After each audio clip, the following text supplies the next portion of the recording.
ხოლო როცა მოვა კაცის ზე თავისი დიდებით და ყველა ანგელოზი მასთან ერთად, მაშინ დაჯდება თავისი დიდების ტახტზე.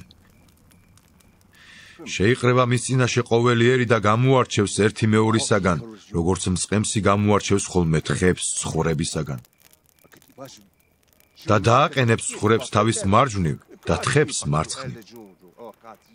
მაშინ ეტყვის მეფე თავის მარჯვნივ მდგომთ: მოდით, მამაჩემის კურთხეულნო, დაემკვიდრეთ წუთისოფლის დასაბამიდან თქვენთვის გამზადებული სასუფეველი. ვინაიდან მშიოდა და საჭმელი მომეცით, წყუროდა და მასვით, უცხო ვიყავი და მიმიღეთ, შიშველი ვიყავი და შემმოსეთ, სნეული ვიყავი და მომაკითხეთ, საპყრობილეში ვიყავი და მომაკითხეთ. მაშინ მართლები ეტყვიან მას პასუხად: უფალო, როდის გიხილეთ შენ მშიერი და დაგაპურეთ, ამ წყურვალი და გასვით? როდის გიხილეთ უცხო და მიგიღეთ, ან შიშველი და შეგმოსეთ?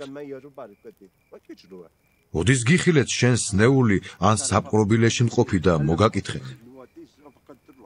მეფე მიუგებს მათ პასუხად: ჭეშმარიტად გეუბნებით თქვენ, რაც კი გაუკეთეთ ერთს ამ ჩემს მცირე ძმათაგანს, მე გამიკეთეთ.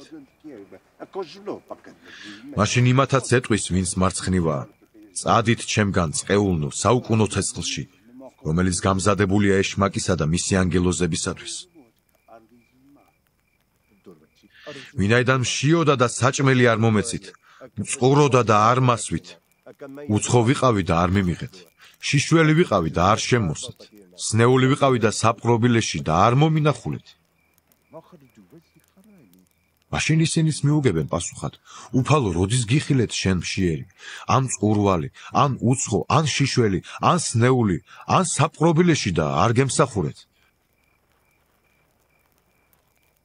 მაშინ მიუგებს იგი პასუხად: ჭეშმარიტად გეუბნებით თქვენ, როგორც არაფერი გაუკეთეთ არც ერთს ამ უმცირესთაგან, არც მე გამიკეთეთ.